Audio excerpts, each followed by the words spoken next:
क्यों diesel petrol दोगुना हो गया। मोदी शाह देश को लूट रहे हैं, व्यापारियों के हाथ में बेच दिया, अडानी और अंबानी के हाथ में। ये 70 साल और हमारे 7 साल बराबर है।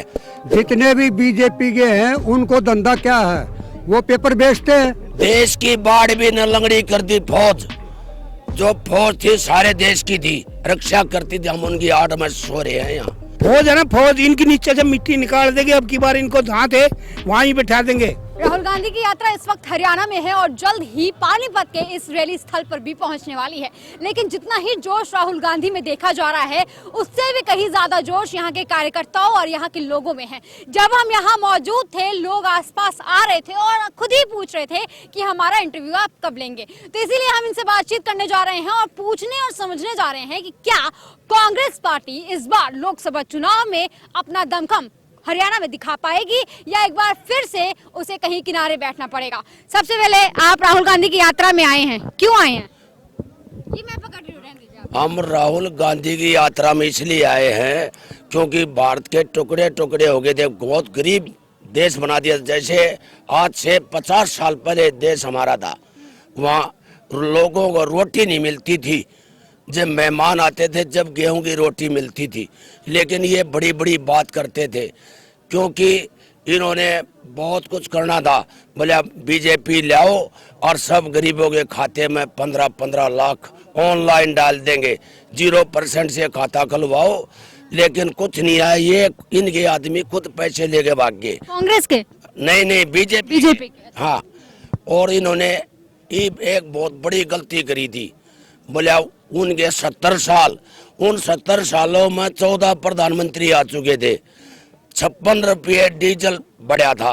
इन्होंने ये सस्ता कहते हैं बीजेपी वाले, लोग मानते नहीं।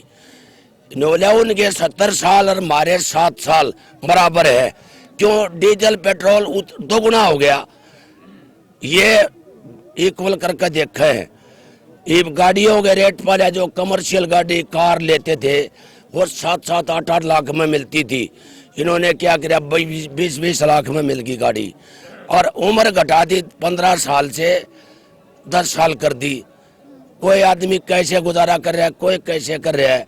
इवन इन्होंने आखिर में सारी सर्विस प्राइवेटाइजेशन कर दी, लेकिन बची खुची नाश्ता इन्होंने अब कर दिया। तो मोदी जी तो कहते हैं ना कि मैंने जनता के लिए इतना काम किया है। सुनो बेटा, ये बात ही सुनो। देश की बाढ़ भी न लंगड़ी कर दी फौज, जो फौज थी सारे देश की थी, रक्षा करती थी। हम उनकी आड़ में सो रहे हैं यहाँ। उन्होंने अग्निवीर बना दिया, वो फौजी नहीं रहे। ये 4 साल में को मैं फौज में भर्ती हो जाऊं, 4 साल में मैं 6 महीने ट्रेनिंग करूंगा और 3.5 साल रह जाएंगे। मैंने ग्लेशियर में को भेजेगा तो मैं जाऊं नहीं, क्यों मेरा 4 साल के बाद छुट्टी होनी है। जो परमानेंट है, मैं मिलिट्री से रिटायर सूबेदार हूँ। हमने कुछ देखा है।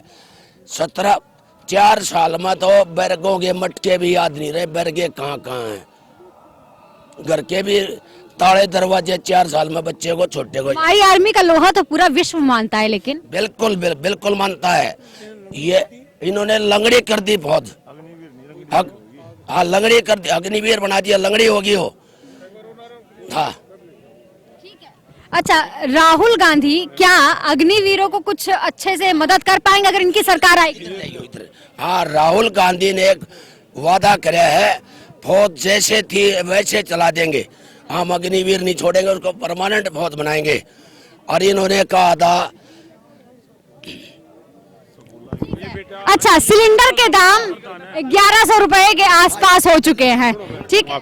कन्याकुमारी से लेकर जम्मू कश्मीर तक अब तक किसी ने यात्रा पैदल नहीं की है। ये पहली बार राहुल गांधी जी इतनी बड़ी लंबी पैदल यात्रा कर रहे हैं, जिससे कि पूरा भारतवर्ष जोड़ा जा रहा है। और राहुल गांधी जी ने, लोग सवाल कर रहे हैं कि भारत अलग ही कब हुआ था कि जुड़ रहा है। बीजेपी ने जात बिरादरी का खेल खेल कर अलग कर दिया था, बड़ी तानाशाही कर रखी है।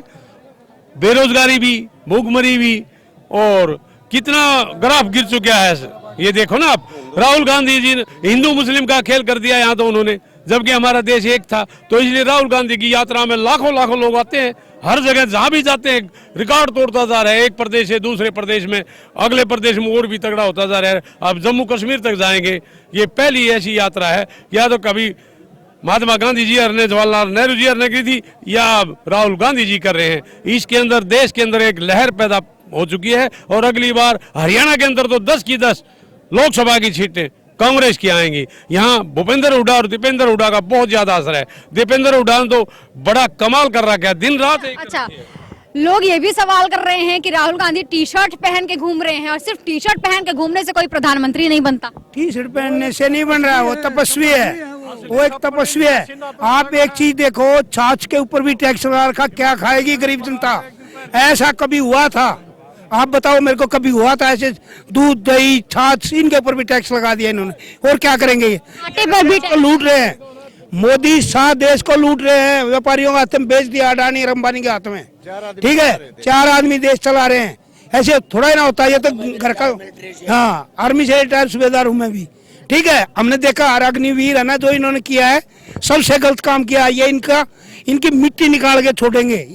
फौज है ना, फौज इनकी नीचे से मिट्टी निकाल देगी। अब की बार इनको जहाँ थे वहाँ ही बैठा देंगे। अच्छा, आप कह रहे हैं कि फौज में भर्ती नहीं होना चाहिए इस तरीके से अग्निवीर के स्कीम के तहत, लेकिन जो लोग हैं, जो बच्चे हैं, वो तो अग्निवीर के लिए भी बहुत बड़ी संख्या में उन्होंने फॉर्म भी भरे हैं। बेरोजगारी है, क्या करेंगे? बेरोजगारी में आपको बताया ना, छाछ के ऊपर भी टैक्स लगा दिया।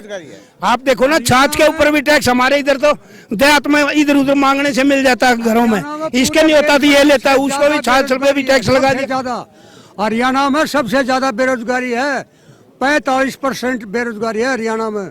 और पूरे देश में हरियाणा का एरिया देख लो कितना छोटा एरिया है। और ये अग्निवीर जो है, इनको लेकर बैठेगी। ये किसान को, मजदूर को और इंडस्ट्रियल एरिया का जो मजदूर है, स्मॉल स्केल इंडस्ट्री है, उसको इन्होंने बैठा दिया है।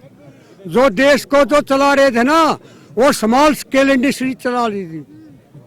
ताऊ जी, क्या लगता है जिस तरीके से बेरोजगारी बढ़ती जा रही है, और अभी एक डाटा आया है कि जो रेलवे की भर्तियां थी उसे भी कम कर दी गई हैं, बैंकों की भर्तियां भी कम कर दी गई हैं, और भी बहुत सारी जो भर्तियां आती हैं उनके पेपर लीक हो जाते हैं। वो पेपर लीक ही नहीं गया आदमी करते हैं। जितने भी बीजेपी के हैं उनको धंधा क्या है? वो पेपर बेचते हैं। बोर्ड के चेयरमैन है वो, हरियाणा में जो बोर्ड का जो चेयरमैन था एसएससी का, और ये सारे पकड़े। इनके ऑफिसों में करोड़ों रुपए पकड़े गए।